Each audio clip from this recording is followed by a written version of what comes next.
નમસ્કાર દર્શક મિત્રો, પ્રવેગ ટીવીના કલામંચમાં ફરીથી એકવાર આપ સૌનું સહર્ષ સ્વાગત કરું છું. હું છું સત્યેન.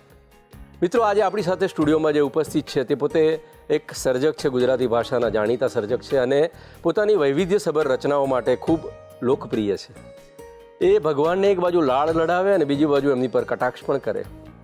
રાધાકૃષ્ણને તેઓ લાડ લડાવે, તેમને વોટ્સઅપ પર ચેટિંગ પણ કરાવે, ભગવાનની હાર્ડ ડિસ્કને ફૂલ કરાવે, તેમની રેમના ધબકારા પણ વધારે અને બીજી બાજુ એવું કહે કે ભપકો બહાર તિમિર ભીતર કરવું શું, ખોદ્યો ડુંગર નીકળ્યો ઉંદર કરવું શું, પો ફાટ્યા લગ ગોપી સાથે ગરબે ઘૂમીને ઊંઘી ગયા છે ઈશ્વર કરવું શું, અને ધોબી ઘાટે લુગડા ધોવા મેલ્યો તો જે બની ગયો ભગવાન એ પથ્થર કરવું શું. આવી વેધક અને વૈવિધ્યસભર રચનાઓના સર્જક રમેશ ચૌહાણ આજે આપણી સાથે ઉપસ્થિત છે. ચાલો આજે આપણે એમના જીવનને કવનને માણીએ. જેમની રચનાઓમાં પ્રેમ અને રોમાન્સની લાગણીઓની સાથોસાથ સામાજિક અસમાનતા અને અન્યાયની સામેનો વિદ્રોહ પણ અસરકારક રીતે અનુભવાય છે. એ છે કવિ રમેશ ચૌહાણ. પિતા કેશવલાલ અને માતા ડાહીબેનના પરિવારમાં 26 ઓગસ્ટ 1963ના રોજ બાવળા ખાતે રમેશ ચૌહાણનો જન્મ થયો. પોતાનો શાળાભ્યાસ તેમણે બાવળાના AK વિદ્યા મંદિરમાં કર્યો.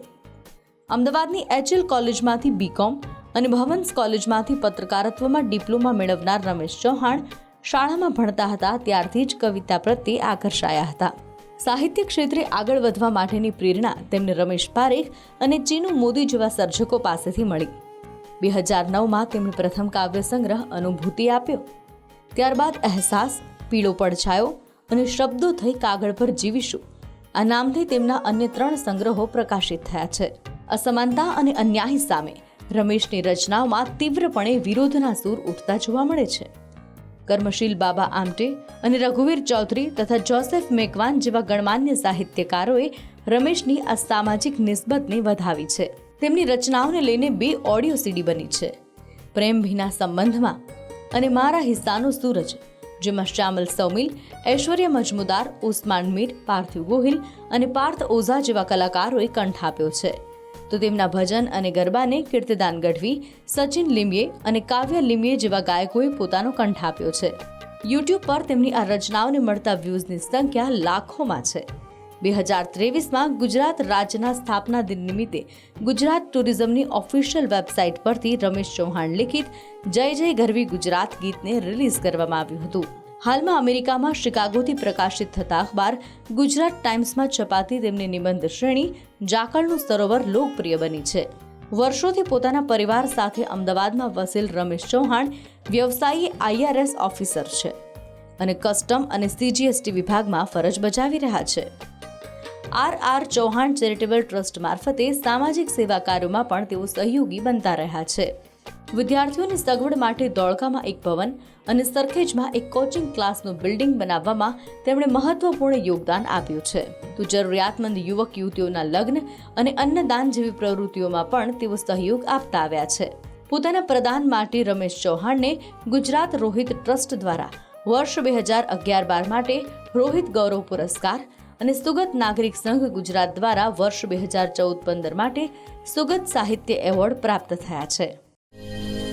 આપનું સ્વાગત છે. નમસ્કાર. પ્રવેગ ટીવીના કલામંચમાં. જી, આપની સાથે ઘણી બધી વાતો કરવાની છે, પણ શરૂઆત આપના બાળપણથી કરીએ. આપનો જન્મ બાવળામાં થયો, આપનું પ્રારંભિક શિક્ષણ પણ બાવળામાં સંપન્ન થયું. તો ત્યાં આપની જેને કહેવાય કે કાવ્યની જે એમાં રસ ડેવલપ થયો, તો એને પોષે એવા કોઈ વ્યક્તિ કે એવો વાતાવરણ મળ્યું? પ્રવેગ ટીવીના દર્શકોને રમેશ ચૌહાણના રામ રામ અને નમસ્કાર. સત્યનભાઈએ બહુ સુંદર પ્રશ્ન પૂછ્યો છે કે કોઈ પણ સાહિત્યમાં તમે આવો ત્યારે ક્યાંક ને ક્યાંકથી એની શરૂઆત થતી હોય છે. હું જ્યારે બાવળામાં સ્કૂલમાં ભણતો હતો, શાળામાં ભણતો હતો, ત્યારે અમે બાવળામાં રહેતા હતા. ત્યારે મારા ભાઈ વિક્રમભાઈ અને મારા કાકા કાંતિ કાકા બંનેને વાંચવાનો ખૂબ શોખ. બાવળામાં એક લાઇબ્રેરી અને ત્યાંથી પુસ્તકો અવારનવાર લાવે અને જ્યારે પણ શનિ રવિ કે રાત્રે ટાઈમ મળે ત્યારે પુસ્તકો વાંચવાનો ત્યાંથી ટેવ પડ્યો. અને ત્યારે હરકિશન મહેતાની પીળાગાંઠની રૂમાલ વાંચીએ તો એવું થ્રિલિંગ આવે કે આજની મૂવીમાં પણ નથી આવતું. અને એ મારા જીવનનો પાયો હતો કે જ્યાંથી મેં આ શરૂઆત કરી. અને એનાથી પણ આગળ કહું સત્યનભાઈ, જી. તો હું જ્યારે શાળામાં ભણતો ત્યારે એક જ્યોતિન્દ્ર દવે સાહેબ કરીને ગુજરાતીના મારા સાહેબ હતા, આહા, અને મને પહેલેથી વક્તૃત્વ સ્પર્ધાનો ભાગ લેવાનો બહુ શોખ. અચ્છા, એટલે હંમેશા મારી પાસે એક કવિતા કવડાવે. યાદ હોય તો દલપતે લખેલી એક કવિતા જે આજના સંજોગોમાં પણ આહા, આ વાતાવરણમાં લાગુ પડે છે કે એક શરણાઈ વાળો 7 વર્ષ સુધી શીખી રાગ રાગીણી વગાડવામાં વખણાતો તો એકને જે જાચું એવી રાખી ટેક છે કે એક શેઠને રીઝાવી મોજ માણવા મંડાણો છે. કહે દલપત ત્યાં બોલ્યો તે કંજૂસ શેઠ ગાયક ન લાયક તું ફોગટ ફૂલાણો છે. પોલું છે તે બોલું છે એમાં તે શી કારીગરી સાંભેલું બજાવે તો હું જાણું કે તું સાણો છે. કે આ જમાનો આપણને સાંભળવું પકડાવી અને વગાડવાવાળો છે, અને ત્યારથી જ આ પ્રેરણા મળી છે, ત્યારથી આ કવિતાઓ મારામાં ઉદ્ભવવાનું શરૂઆત થઈ છે. વાહ વાહ. તમે શાળાકાળ દરમિયાન નરસિંહ મહેતા, અખો, કલાપી એ બધાને પણ વાંચતા, તો એમની કોઈ ચોક્કસ બાબત તમને ગમતી? ચોક્કસ સત્યનભાઈ, અખા વિશે તો શું કહેવું. અખાના છપ્પા અને એમણે જે ચાપખા માર્યા છે એ આજની તારીખમાં પણ આપણે જોઈએ છીએ કે ચાપખા એટલા જ પ્રસ્તુત છે. નરસિંહ મહેતાની શામળાજીને લખેલી ઊંડી એ મારા ભજનોમાં આવી, અને અખાએ જે ચાપખા માર્યા હતા એ ચાપખામાંથી કંઈક ને કંઈક શીખીને મેં પણ અમુક મુક્તકોમાં ચાપખા મારવાનું શરૂઆત કર્યું હતું. સત્યનભાઈ, કે અંગ ઢાંકવા કોટી આપો આશ ના કોઈ ખોટી આપો, આહા, કે અંગ ઢાંકવા કોટી આપો આશ ના કોઈ ખોટી આપો, લૂંટવું હોય એ લૂંટી લો, કે લૂંટવું હોય એ લૂંટી લો પણ મારા ભાગની રોટી આપો. આ અખાના છપ્પા અને ચાપખામાંથી કંઈક શીખ્યા પછી લખાયેલા પુસ્તકો છે. વાહ, ખૂબ સરસ. આપે પદ્ધતિસરનું શિક્ષણ સાહિત્યની વાત કરીએ તો ક્યાંથી મળ્યું અને પ્રેરણા ક્યાંથી મળી? એકચ્યુઅલી મારી પ્રેરણા ગણો કે મારા આદર્શ ગણો એ ચીનુ મોદી, ઈર્ષા ચીનુ કાકા છે, અને રમેશ પારેખ, જેમને હું કદી મળ્યો નથી પણ હું એમને મારા ગુરુ માનું છું. શું વાત કરો છો? અને જ્યાં અછાંદસ કવિતાઓ મેં લખી છે તે લાભશંકર ઠાકરની પ્રેરણાથી લખેલી છે. તમે તમારું પ્રથમ જે કહેવાય કે સંગ્રહ 2009માં લઈને આવો છો, અનુભૂતિના નામે. એને આવકારો કેવો મળ્યો? એનો આવકારો તો શું કહું, કે અમારું પ્રથમ સર્જન હતું, અને પ્રથમ બાળક હંમેશા બધાને વહાલું હોય, પ્યારું લાગે, અને એવા પ્રથમ સર્જનમાં બી જ્ઞાનપીઠ એવોર્ડ વિજેતા રઘુવીર ચૌધરી સાહેબ જ્યારે એ પુસ્તકને એમાં એમની પ્રસ્તાવના લખે અને સરાહે એટલે બહુ મોટી વાત થઈ જાય એમના માટે.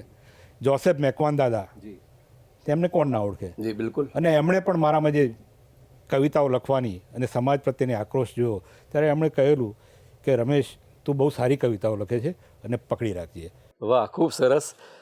એ સંગ્રહની તમને ગમતી એક રચનાનું પઠન કરશો? ચોક્કસ સત્યનભાઈ, કે બહારથી હસતો ને ભીતરથી રડતો હું છું ખાલીખમ માનવી, આહા, જિંદગીમાં ડૂબતો ને ઝાંઝવામાં તરતો હું છું ખાલીખમ માનવી.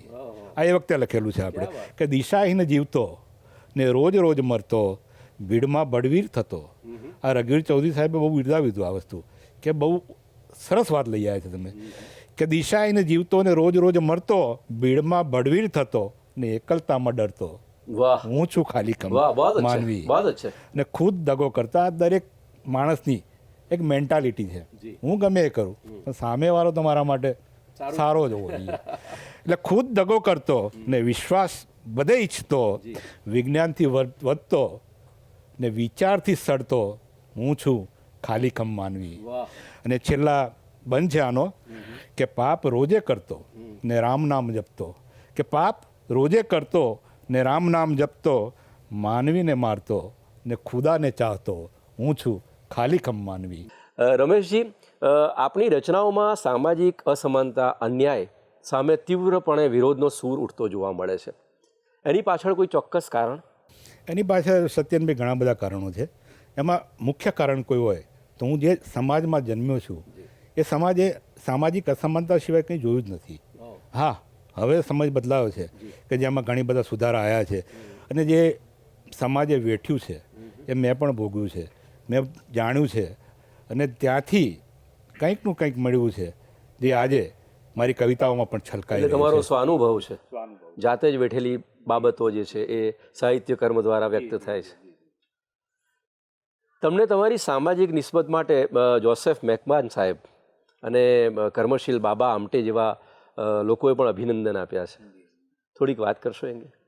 જ્યારે પહેલીવાર હું મારો અનુભૂતિ આ કવિતા સંગ્રહ પ્રસિદ્ધ કરવા માટે જોસેફ મેકવાન દાદાને મળ્યો અને એમણે મારા જે વિચારો વાંચ્યા અને મારું બેકગ્રાઉન્ડ જાણ્યું કે આ કસ્ટમ્સ એક્સાઇઝ ડિપાર્ટમેન્ટમાં આવો છે.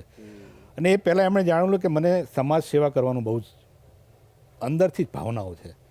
એ ઘણી બધી વસ્તુઓ છે કે જે હું અહીંયા કહું તો અસ્થાને છે, પણ સમાજ માટે ઘણા બધા કામ કર્યા છે.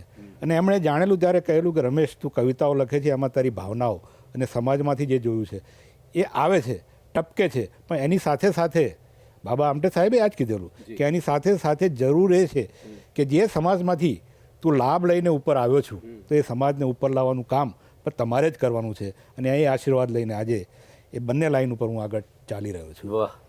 સામાજિક અન્યાયની સામે આક્રોશ જગાવતી તમારી રચનાઓ ખૂબ પ્રસિદ્ધ છે, લોકપ્રિય છે.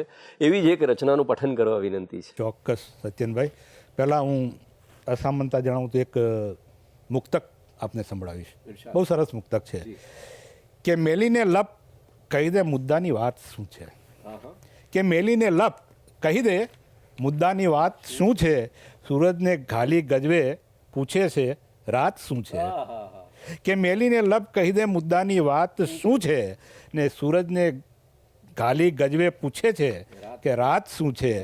કે ઊંઘમાંય ઠેસ વાગે, કે ઊંઘમાંય ઠેસ વાગે ત્યારે ખબર પડે છે. આ એવા સમાજમાંથી આવે છે ત્યાં ઊંઘમાંય ઠેસ વાગે છે. તે ઊંઘમાંય ઠેસ વાગે ત્યારે ખબર પડે છે શું ચીજ છે પનોતી, અણધારી ઘાત શું છે. વાહ. એ તમે જીવી જાણો ત્યારે ખબર પડે કે આ ઊંઘમાંય ઠેસ વાગે ત્યારે ઠેસનું દર્દ કેવું હોય. વાહ વાહ. હવે એક ગઝલ સંભળાવીશું. સ્વાગત છે. કે નથી જોઈતું શહેર મારે ગામનું પાદર આપો. કે નથી જોઈતું શહેર મારે ગામનું પાદર આપો. ચૂલે આંધણ હાથમાં કામ અને સુવા ચાદર આપો. વાહ વાહ. આ એક ગરીબ માણસની આમ જનતાની વ્યથા કથા જે અંદરની વાત છે. કે નથી જોઈતું શહેર મારે ગામનું પાદર આપો. ચૂલે આંધણ હાથમાં કામ સુવા ચાદર આપો. ભૂલી ગયા ચકલી ઓલો ચીચી ઘૂંઘું આજકાલ. આ જમાનો અત્યારે કંઈક નવો જ ચાલી રહ્યો છે. કે ભૂલી ગયા ચકલી ઓલો ચીચી ઘૂંઘું આજકાલ. નાચી રહ્યો છે એક જ મોર એને ઝાંઝર આપો. કે નાચી રહ્યો છે એક જ મોર એને ઝાંઝર આપો. ને કાળો સૂરજ બહુ તપે છે હમણાં સૌને માથે. કે કાળો સૂરજ બહુ તપે છે હમણાં સૌને માથે. વરસે એવા વાદળ હવે તો ઈશ્વર ઘર ઘર આપો. કે વરસે એવા વાદળ હવે તો ઈશ્વર ઘર ઘર આપો. અને આ એક સુંદર શેર છે આમાં કે જોઈ લીધા સડક છાપ નેતા અભિનેતાની આંખેથી. કે જોઈ લીધા સડક છાપ નેતા અભિનેતાની આંખેથી. વૈષ્ણવજન તો કહેવા વાળો નરસિંહ નાગર આપો. વાહ. આટલી સદીઓ પહેલા નરસિંહ નાગર થઈ ગયા. ક્યા વાત. કે જે છૂતાછૂત કે ગરીબી દૂર કરવા માટે એ વખતે લખી ગયા. અને આ જમાનામાં નરસિંહ નાગર શોધવો એટલે બહુ મોટી વાત છે. ને એક નરસિંહ નાગર ફરી પેદા થઈ જાય ને તો સમાજનું અને આ દેશનું કલ્યાણ થઈ જાય. ખૂબ સુંદર. અને છેલ્લો શેર છે આનો સત્યનભાઈ કરવું છે આ બહુ સરસ શેર છે. અમે રાજેશ વ્યાસ મિસ્કિનને અમે બેઠેલા ત્યારે એની ઉપર ડિસ્કસ થયેલું કે યાર કંઈક નવું તમે જબરું શોધી લાવો છો. અને આ એ શેર એવો છે કે કરવું છે મારે કશું જ કામ માણસાઈના ખેતરે. કે કરવું છે મારે કશું જ કામ માણસાઈના ખેતરે. વધી ગયા છે જણ ઘાસિયા. કે વધી ગયા છે જણ ઘાસિયા. કાપવા કાતર આપો. વાહ. એટલે કે કાપવા કાતર ઘાસિયા માણસ મારે લઈ આવે. બહુ સરસ લઈ આવે કે નથી જોઈતું શહેર મારે ગામનું પાદર આપો. ચૂલે આદણ હાથમાં કામ સુવા ચાદર આપો. ક્યાં વાત. ગ્રામ્ય વાતાવરણ અને જેને કહેવાય કે સાવ છેવાડાના માનવીના પ્રતીકોને તમે આ સરસ રીતે પ્રયોજ્યા છે. ખૂબ સરસ વેધક રચના. બહુ અચ્છે. વાહ. તમારી રચનાઓમાં રમેશભાઈ આ દુઃખ દર્દ પીડા કે સામાજિક નિસ્બત સિવાય પણ એક બીજો રંગ બહુ સરસ રીતે છલકાય છે જે પ્રેમ લાગણી રોમાંસથી તરબતર હોય છે. તો આ પરસ્પર વિરોધી ભાવ જે કહેવાય અલગ અલગ પ્રકારની આખી વાત છે. તો એ કેવી રીતે તમે રચી શકો છો? એ આખી અલગ જ બાબત છે. એના માટે કોઈ ચોક્કસ પ્રકારની ભાવ જગત જોઈએ કે શું હોય છે એની પાછળ? સત્યનભાઈ આપણે મળ્યા હમણાં જી ને પહેલાં પણ મળ્યા છે. તમે જાણ્યું હશે કે રમેશ છે ને એ દિલવાળો માણસ છે. આપણે સાચા દિલમાં ને આ ક્ષણમાં જીવાવાળા માણસ છીએ. આખા રોમાંસથી ભરપૂર માણસ છીએ. આપણામાં રોમાંસ છે મારા બાળકોનો હોય, મારા પત્નીનો હોય, મારા મા બાપનો હોય, પણ પ્રેમથી ભરપૂર વાત કરવાની. વાહ, તો એવી જ એક સરસ પ્રેમથી તરબતર રચના સાંભળવાની ઈચ્છા છે. ચોક્કસ સંભળાવું. મારા પત્ની બાજુ, મને આ બાજુ બેઠેલો ને રસોડામાં અમારા મહારાજે હિંગનો વઘાર કર્યો હા. અને પછી હિંગનો વઘાર થાય એટલે તમે જાણો છો કે તરત સુગંધ આવે. એટલે મારા પત્ની બોલ્યા કે જુઓ કે આ હિંગનો વઘાર થયો જી. તો ખબર બી પડી તમારો પ્રેમ ને લાગણી હોય પણ દેખાય એવું તો કરો. અને પછી એમાંથી 4 લાઈનો સુધી વાહ. કે લાગણીની સુગંધ લેવાને હા. લાગણીનો વઘાર કરવાનો. મેં પત્નીને પૂછ્યું પ્રેમ તો છે જ ને ભાઈ, ક્યાં વાત. તો જ સુગંધ આવે કે બિલકુલ. કે લાગણીની સુગંધ લેવાને લાગણીનો વઘાર કરવાનો અને લેલા મજનુ હાથ જોડી દે ને આપણે એવો પ્યાર કરવાનો. વાહ વાહ, આવું આપણે અંદરથી ક્યાં વાત. એક દિલવાળા રોમાન્ટિક જી જી જી. રમેશમાંથી નીકળે છે. તો એક સરસ રચના સંભળાવું સંભળાવો ને. કે કહે તો હું તને મારા ધબકાર માગું છું, હું મારા પ્યાર માગું છું, જીવનના સાર માગું છું. તું મારી જિંદગી છે એમ બસ એમ જ વિચારીને, કે તું મારી જિંદગી છે એમ બસ એમ જ વિચારીને તને હું શ્વાસની ઝાંઝર તણા ઝણકાર માગું છું. વાહ વાહ. કે તને હું શ્વાસની ઝાંઝર તણા ઝણકાર માગું છું. અને આ એક સરસ શેર છે આમાં ઇરશાદ. કે મને પોસાય નહીં જી. કે મને પોસાય નહીં કે હું તને મજદાર માગું છું. ઓહો. કે મને પોસાય નહીં કે હું તને મજદાર માગું છું. કિનારે લાવી હૈયાના તને હું હાર માગું છું. વાહ. કે કિનારે લાવી હૈયાના હારમાં મૂકતું. વાહ વાહ. તને અજવાળું આખા વિશ્વનું પોંખી લે સામેથી. ઓહો. કે તને અજવાળું આખા વિશ્વનું પોંખી લે સામેથી, ફક્ત એ કારણે ઘેરા ગહન અંધાર માગું છું. વાહ. ફક્ત એ કારણે બહુ અચ્છા. ઘેરા ગહન અંધાર માગું છું. અને આ ગઝલનો છેલ્લો શેર છે મિત્રો, ઇરશાદ. કે કરે સ્વાગત બધા તારું હસીને એટલા માટે. કે કરે સ્વાગત બધા તારું હસીને એટલા માટે, તને હું સર્વના સીધા સરળ સ્વીકાર માગું છું. વાહ. કે તને હું સર્વના સરળ સીધા સરળ સ્વીકાર સ્વીકાર માગું છું.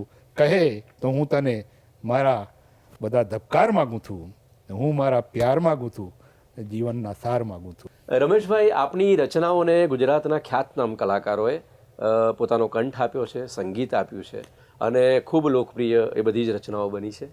તો એમાંથી એક તમને ગમતી રચના પ્લીઝ સંભળાવો. જી સત્યનભાઈ, બહુ સારો સવાલ છે. કે નિરખતો રહ્યો તમને તમે ગુલાબ લાગો છો. કે નિરખતો રહ્યો તમને તમે ગુલાબ લાગો છો, ને કંટકોની સાથમાં પણ કેવા લાજવાબ લાગો છો. અને પછી દિલીપ ધોળકિયા સાહેબનું ચાલુ કરે. અને એવું જ સૌમિલ મુનશી, એમણે તો એમની કોલર ટ્યુનમાં બી આ ગીત મૂક્યું છે. અરે વાહ. અને પોતે ગીત વાંચ્યા પછી એમ કે આ ગીત તો હું જ ગઈશ. વાહ. અને એનું મુખડું એવું છે જી. સત્યનભાઈ, કે કાળા ડિબાંગ મારા અંધારા કાપવા, રાતોની રાત હું તો જાગ્યો. ઓહ. આ તમારી ને મારી વાત છે. કે કાળા ડિબાંગ મારા અંધારા કાપવા, રાતોની રાત હું તો જાગ્યો, મારા હિસ્સાનો જ માગ્યો તો મેં, એ સૂરજ ક્યાં કોઈએ આપ્યો. વાહ. આ સોમિલ બે ગાયું છે. અને મારા હિસ્સાનો સૂરજ ખૂબ પ્રસિદ્ધ આલ્બમ છે. વાહ. અને એવી જ એક વાત કરું તો પાર્થ ઓઝા ગમે ત્યાં એનો સ્ટેજ શો પ્રોગ્રામ હોય પણ મારી આ ગઝલ અચૂક ગાય. જી. અને લોકો એને વધાવી બી લે છે. એનું મુખડું આવું છે કે ચાંદ કદી અડધો. વાહ. તમે હમણાં પૂછ્યું ને કે રોમાન્સ ક્યાંથી આવે છે, એ વાત. આ રોમાન્સ છે. કે ચાંદ કદી અડધો તો કદી આંખો દેખાય છે. કે ચાંદ કદી અડધો તો કદી આંખો દેખાય. આપણે જોઈએ ચાંદ જી જી. થોડો થોડો ચડતો જાય, પહેલ બીજ હોય, એકમ, ત્રીજ બીજ, હોય, ચોથે, ત્રીજ, બિલકુલ. પાંચ, પૂનમે પૂરો થાય. જી. અને ત્યાંથી ઉદ્ભવેલું આવાજ છે કે ચાંદ કદી અડધો તો કદી આંખો દેખાય દેખાય છે, ને રોજ ખીલે સનમ મારી આહા. ને તું ઝાંખો દેખાય છે. વાહ વાહ વાહ. આપણી સનમ આગળ ચાંદ પણ ઝાંખો છે. ક્યાં વાત. રોજ ખીલે સનમ મારી ને તું તું ઝાંખો કે દેખાય. તું ભાઈ 15 દિવસે ખીલે પૂરો. અમારી સનમ તો રોજ ખીલે. બહુ અચ્છે. આ ત્યાંથી વાહ, ઉદ્ભવેલી વાત છે. ક્યાં વાત, ક્યાં વાત. ગઝલ પણ લખો છો, પણ ભજન અને એક ભજન આખો એક કાવ્ય પ્રકાર અલગ છે અને એના માટે એક અલગ પ્રકારનું આધ્યાત્મિક જેને કહેવાય કે અનુભૂતિ. તો એ કઈ રીતે તમે એનું સર્જન કેવી રીતે કરો છો? મેં હમણાં જેમ કહ્યું કે મારા માતા પિતા તો નિરક્ષર હતા. જી. અને એમણે કહ્યું કે દીકરા ભણજે હા. અને ભણવાથી જ કંઈક મળશે. પણ એ નિરક્ષર હોવા છતાં મેં જોયું કે રોજ સવારે 6, 6:30 ઉઠે. અમારી 7 વાગ્યાની સ્કૂલ હોય એટલે અમે બી જાગી ગયા હોય. એટલે મંદિરમાં દીવો કરે, પૂજા કરે, ઘંટી વાગે. અને ત્યાં જોયા પછી અમે જેને પ્રાર્થના કરીએ. એટલે જે માતાની ભક્તિ અને શક્તિની વાત છે ને, એ ત્યારથી નાનપણથી જ અંદર ગૂંથાઈ ગઈ હતી. અને ત્યારથી પછી જ્યારે કવિતાઓ લખવાનું શરૂ થયું ત્યારે જે બાળપણમાં જે અંદર ગૂંથાઈ ગયેલું જી. એમાંથી પછી ભજનો સ્ફુરવાનું ચાલુ થયું. અધ્યાત્મ તો એવી જ એક આધ્યાત્મિક રચનાનું પઠન કરવા વિનંતી. ચોક્કસ. ગઝલનું ટાઇટલ છે મોલા. મૌલા. મોલા. આહા આ રીતે છે કે મનમાં બાજે ઝાલર મોલા, આહા હા હા. કે મનમાં બાજે ઝાલર મોલા, શું અલ્લાહ શું ઈશ્વર મોલા. વાહ. કે મનમાં બાજે ઝાલર મોલા, શું અલ્લાહ શું ઈશ્વર મોલા, તને ભેટી ગુમનામ થવું છે. એને કહીએ છીએ આપણે વાહ. કે તને ભેટી ગુમનામ થવું છે, ફેલાવી દે બે કર મોલા. આહા હા. કે મોલા બે કર ફેલાવી દે કે તને ભેટી ગુમનામ થવું છે, કે તને ભેટી ગુમનામ થવું છે, ફેલાવી દે બે કર મોલા. કાબા લગ હું ક્યાંથી પહોંચું, કે કાબા લગ હું ક્યાંથી પહોંચું, હવે તો થઈ ગઈ ઉંમર મોલા. કે કાબા લગ હું ક્યાંથી પહોંચું, હવે તો થઈ ગઈ ઉંમર મોલા. કે મેં જ બગાડી નાખ્યું યારબ, જીવન હતું બહુ સુંદર મોલા. ઓહો. આપણું જીવન તો બહુ સુંદર છે, હવે એને કયો ઘાટ આપવો એ આપણા હાથમાં છે. કે સંતાડું ક્યાં જાત બતાવો, ઝાર ઝાર છે ચાદર મોલા. વાહ. આહા હા. બહુ અચ્છા. દરેકની ઝાર ઝાર ચાદર છે, ગમે એવું સંતાડો બધું જ ભગવાનથી કશું એના માટે છુપવું એના નથી. માટે બધું જ કશું છુપવું નથી. કે સંતાડું ક્યાં જાત બતાવો, ઝાર ઝાર છે ચાદર મોલા. વાહ. ને છેલ્લો શેર છે ઇરશાદ. કે છે મારી તારા જ ભરોસે, એક જ છે કે છે મારી તારા જ ભરોસે, કાચી કોરી ગાગર મોલા. આહા. મનમાં બાજે ઝાલર મોલા, શું અલ્લાહ શું ઈશ્વર મોલા. વાહ. બહુ ખૂબ. ક્યા વાત. ખૂબ સરસ. તમારી રચનાઓમાં એક ત્રીજો રંગ, વૈવિધ્યસભર જે વાત થઈ આપણે, એક તમારી સતત રચનાઓમાં એક પ્રકારની ખુમારી કહો, એક પ્રકારનું સ્વાભિમાન કહો, એ ઝળકતું હોય છે. તો એનું કોઈ ચોક્કસ કારણ કે એની પાછળનું રહસ્ય કંઈ ખરું? રહસ્ય બહુ મોટું છે એની પાછળ. જે દિવસે તમે જિંદગીમાં ઠોકરો ખાઈ ખાઈને પછી આગળ વધો ને, જી. ત્યારે તમારી અંદરનો જે આત્મા હોય ને એ જ કે આ ઠોકરો તારે જ ખાવાની છે, ઠોકરોમાંથી બહાર પણ તારે જવાનું છે, ખુમારીથી જવું તો છે. એવી જ એક ખુમારી સભર રચનાનું પ્લીઝ પઠન કરો.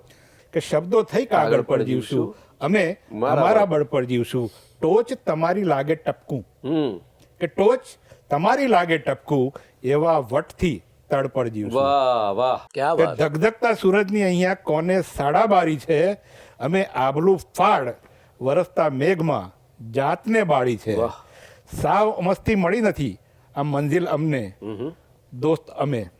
કે સાવ અમસ્તી મળી નથી આ મંજિલ અમને, દોસ્ત અમે. ઠોકરને પણ ઠોકર વાગે એવી ઠોકર ખાધી છે. વાહ. બહુ છે. કે વાહ. ઠોકરને પણ ઠોકર વાગે એવી ઠોકર ખાધી છે. વાહ. કે હું રણને વિધિને આવ્યો છું, છે તરસ આ મારી રગરગમાં, મારે માટે હાલ તો મારું જીવન ખોબો પાણી છે. ઓહો. અને છેલ્લો શેર છે એમાં રમેશાઈ દેખાય છે, રમેશની. આહા. કે છોડ જવા દે રમેશ તું, કે છોડ જવા દે રમેશ તું ચાંદા બાંદાની વાતોને. આહા. કે છોડ જવા દે રમેશ તું ચાંદા બાંદાની વાતોને, હમણાં તો ખાલી જણાવ કે ધરતીની તબિયત સારી છે. ઓહો. બહુ અચ્છે. હમણાં તો ખાલી જણાવો કે ધરતીની તબિયત સારી છે. બહુ અચ્છે. ધગધગતા સૂરજની અહીંયા વાહ. કોને સાડા બારી છે, ક્યા વાત.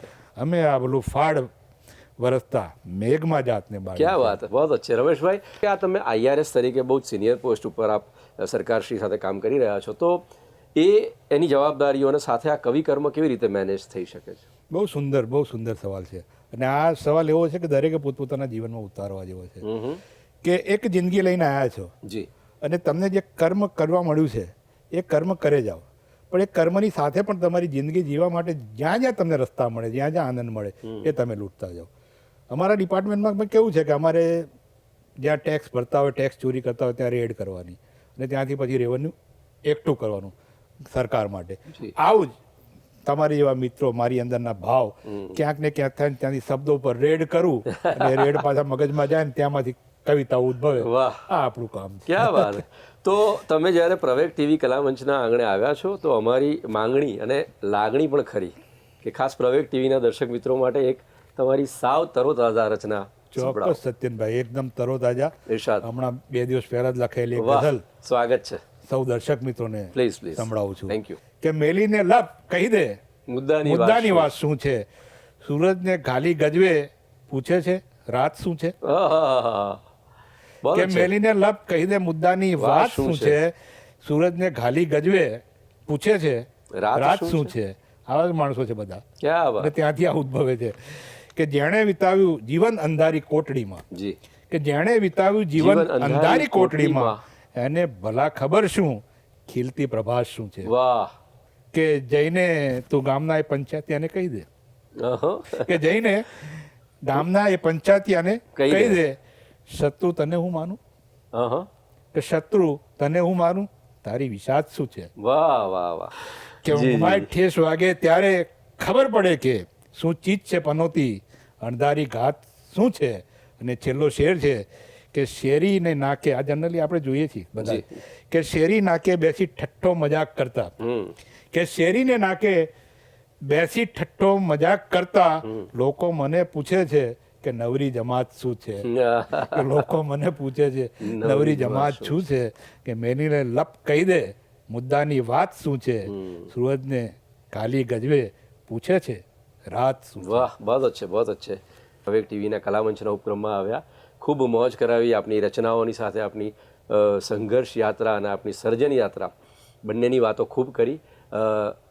ખૂબ મજા આવી મને અને અમારા દર્શક મિત્રોને પણ.